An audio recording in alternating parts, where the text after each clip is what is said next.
काशी विश्वविद्यालय भूभौतिक विभाग के मौसम वैज्ञानिक प्रोफेसर ज्ञान प्रकाश सिंह ने ग्लोबल वार्मिंग को लेकर लोगों को सचेत किया है। कहा कि यदि इसी तरह ग्लोबल वार्मिंग बढ़ती रही तो 77 साल बाद यानी वर्ष 2100 तक ग्लेशियर पिघलने से समुद्र का जल स्तर इतना बढ़ जाएगा कि समुद्र के किनारे बसे बड़े बड़े शहरों के डूबने के साथ कृषि भूमि की कमी हो जाएगी।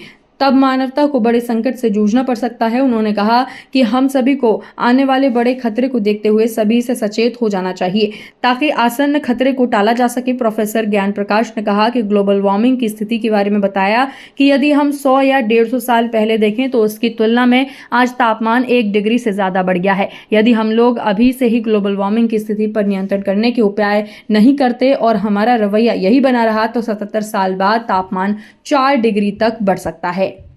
कार्बन डाइऑक्साइड ज़्यादा हो जाता है तो पृथ्वी से जो लॉन्ग वेव रेडिएशन निकलता है तो वो इसको एब्जॉर्ब कर लेता है, उसको ऊपर नहीं जाने देता है और फिर उसको जो एब्जॉर्ब कर लेता है तो उस हीट को, उस गर्मी को नीचे की तरफ ट्रांसफ़र करता है। तो होता क्या कि जिस लेवल पर कार्बन डाइऑक्साइड है और नीचे के लेवल से पूरा तापमान की वृद्धि होती चली जाती है। तो इसी को हम कहते हैं कि ग्लोबल वार्मिंग हो रहा है।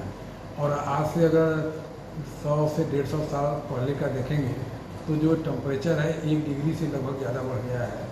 अगर हम इसी रेट से अगर बढ़ता जाएगा, अगर हम इसको मान लो कंट्रोल नहीं करते हैं तो क्या होगा कि सन 2100 तक आते आते ये जो टेम्परेचर है लगभग 4 डिग्री बढ़ जाएगा। तो 4 डिग्री बढ़ने का मतलब ये होता है कि ये केवल ट्रॉपिकल रीजन में नहीं बढ़ेगा, हर जगह बढ़ रहा है। तो अंटार्कटिका और आर्कटिक के जो बर्फ़ है वो टोटल पिघलना शुरू हो जाएंगे। तो पिघलने से क्या होगा कि जो समुद्र का लेवल है वो ऊपर की तरफ बढ़ना शुरू हो जाएगा। तो ये भी संभावना है अगर 4 डिग्री टेम्परेचर बढ़ेगा 2100 तक जाते जाते तो जो वाटर का लेवल है वो समुद्र का लगभग 1.8 मीटर तक ऊपर हो जाएगा।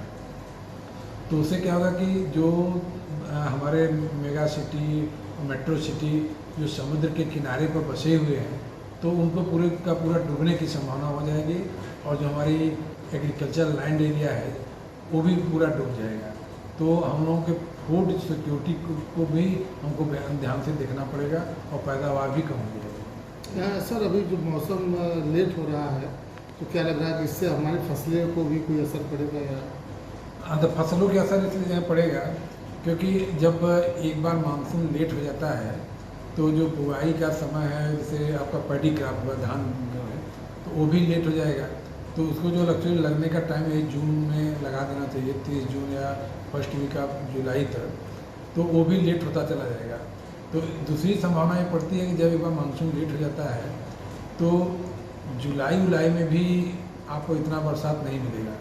वो क्या होगा कि एक्सट्रीम इवेंट टाइप की घटना आती है। एक्सट्रीम इवेंट का मतलब कि बहुत ज़्यादा पानी बहुत कम समय में बरसेगा और सब निकल जाएगा, तो ज़्यादा दिन तक गैप हो जाएगा। जैसे हम उदाहरण के रूप में अगर हम देखें तो सन 2000 से पहले आप जाइएगा या तो उसमें आप देखेंगे कि